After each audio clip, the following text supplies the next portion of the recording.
దగా మోసం మాట్లాడితే అబద్దాలు నిన్న కూడా మీరు చూస్తూ ఉంటారు. అనునిత్యం 5 ఏళ్లు అబద్దాలతో బతికారు. ఇప్పుడు కూడా అబద్దాలతో బతకాలనుకుంటున్నారు. నా దగ్గర అది వీళ్ళ కాదు.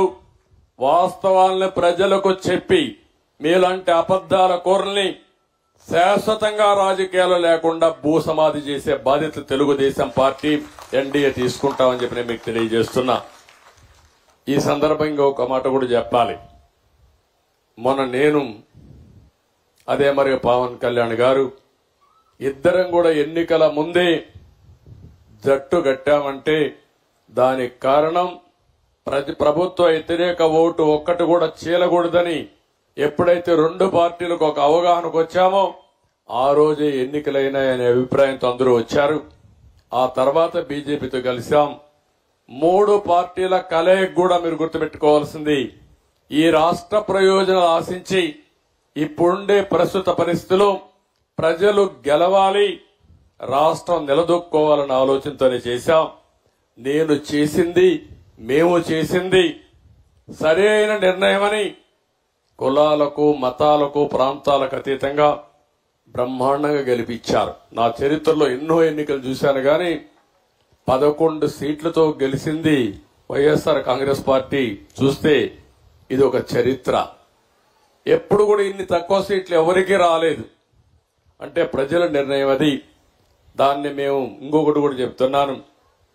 మేము ఎప్పటికి కూడా ఇక్కడుండే మా నాయకులు, మొత్తం రాష్ట్రంలో ఉండే నాయకులు ఎప్పుడు మీకు సేవకులుగా ఉంటాం తప్ప పెత్తందారులుగా ఉండమని మరొక్కసారి మీ అందరికీ హామీ ఇస్తున్నా.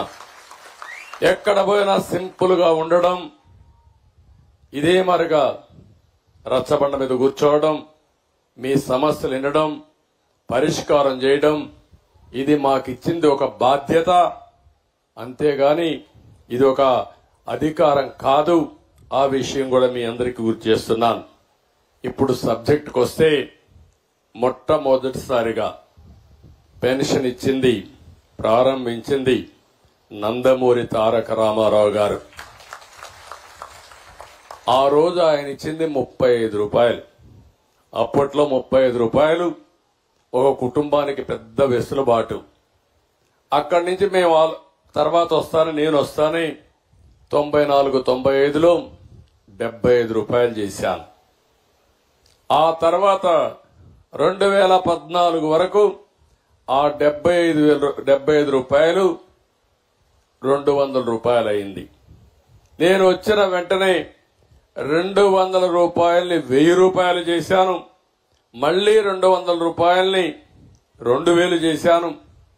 తద్వారా 2000 రూపాయలు చేయడమే కాకుండా ఇప్పుడు 3000 రూపాయలు ఉండే పింఛన్ని 4000 రూపాయలు చేశాను. అంటే మీరు గుర్తుపెట్టుకోవాల్సింది మొత్తం 2875 రూపాయలు తెలుగుదేశం పార్టీ పెంచింది. అందులో మీరు నన్ను గౌరవించారు, ఆదరించారు. 2070 దగ్గర 75 రూపాయలు తీసేసి 2875 రూపాయలు 75 రూపాయలు తీసేస్తే 2800 రూపాయలు దగ్గర 35 రూపాయలు తీసేయాలి. 2840 రూపాయలు నేను ఇచ్చాను. అంటే ఈ పేదవాళ్లకు మీకు వచ్చే పింఛను నేను పింఛనే అని చెప్పడానికి నేను గర్వపడుతున్నానని చెప్పి కూడా నేను మీకు తెలియజేస్తున్నా. ఇంకొక పక్కన మీరు ఒక్కసారి ఆలోచిస్తే ఈరోజు మనం ఇచ్చే పింఛన్లు ఒక చరిత్ర, మామూలు కూడా కాదు. ఈరోజు మీరందరూ ఈ విషయం మీరు గుర్తుపెట్టుకోవాల్సిన అవసరం ఉంది. ఇప్పుడు మీ ఊరుంది,